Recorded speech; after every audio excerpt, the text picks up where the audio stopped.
Suffering, a word most people fear, avoid, escape. But the Stoics looked at suffering differently. They didn't see it as punishment. They saw it as potential. Suffering is not the enemy. It is the invitation to grow, to awaken, to become something greater than you were.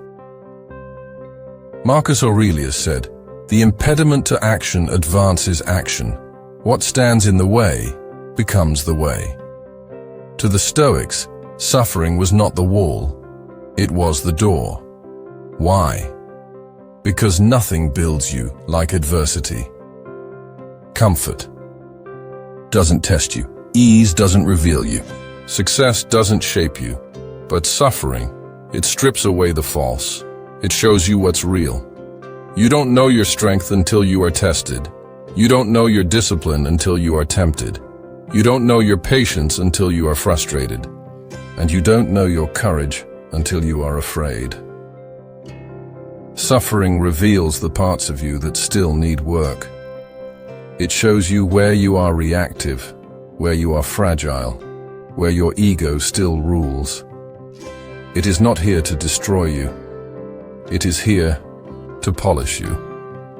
The Stoics trained for this, not by chasing pain, but by not running from it. They sat with it, examined it, transformed it. Seneca said, "A gem cannot be polished without friction, nor a man perfected without trials." Hardship isn't a detour, it's the path. When you suffer, ask, "What is this teaching me?" Not why me, but what now? Every challenge becomes a classroom. Every pain becomes a professor. The Stoics practiced voluntary discomfort. Why? To train for the day pain would come uninvited. Because when you've practiced hunger, you do not panic when food is scarce. When you've practiced loss in your mind, you do not collapse when it arrives. This is not pessimism. It is preparation. You suffer. That is human. But how you respond, that is Stoic. You can cry and still be strong. You can fall and still be rising. You can ache and still act with honor. Suffering does not mean you are broken. It means you are being rebuilt. You cannot control what life gives you, but you can control what you give back. So when life gets hard, don't ask for the storm to stop. Ask for the strength to walk through it. Don't curse the fire. Let it refine you, because pain may shape you, but your choices define you. You are stronger than you know. Not in spite of suffering, but because of it. Let it mold you.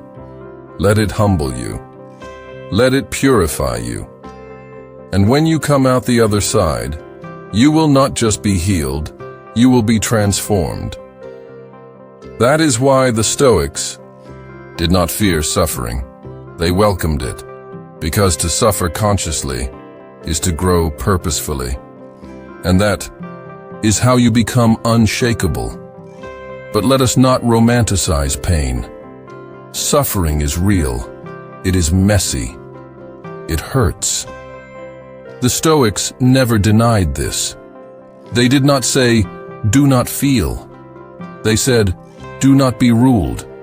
You are allowed to break down, to grieve, to struggle, but you are not allowed to give up on yourself." Pain sharpens. Discomfort disciplines. They remove the illusion that we are in control of everything. And in that humility, we find strength. Marcus Aurelius led an empire while burying children, enduring betrayal, and facing illness. Yet he wrote in his journal, not with bitterness, but with bravery.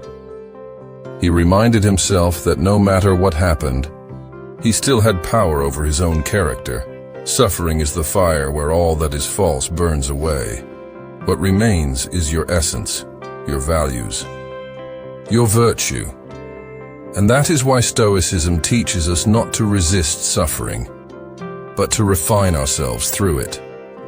Ask yourself, what strength is being born in me right now? What weakness is being exposed so it can be addressed? What fear am I ready to walk through?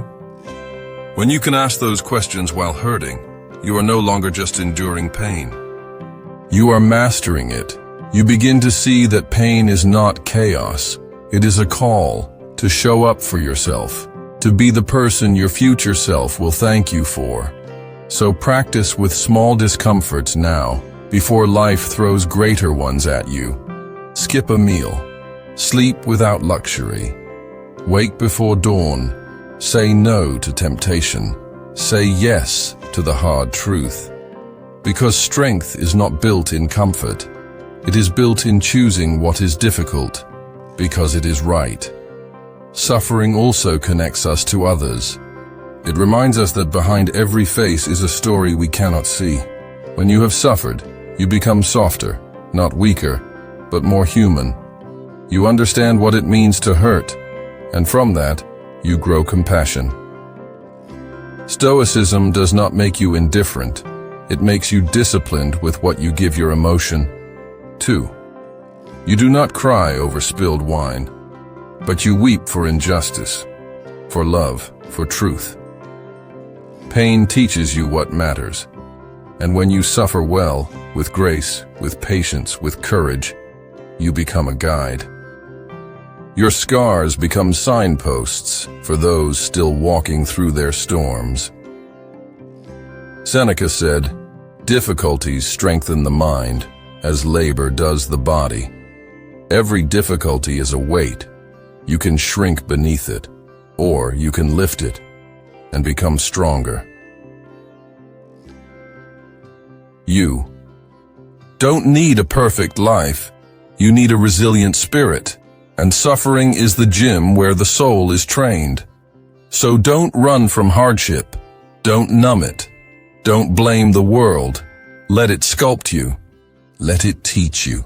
Let it remind you that inside of you there is more power than you've ever imagined. And when it's over, when the pain passes and the lessons remain, you will not wish it had never happened. You will be grateful, because you are no longer the same. You are wiser. You are deeper. You are braver. That is why suffering makes you stronger, because it doesn't just change your life. It transforms your soul.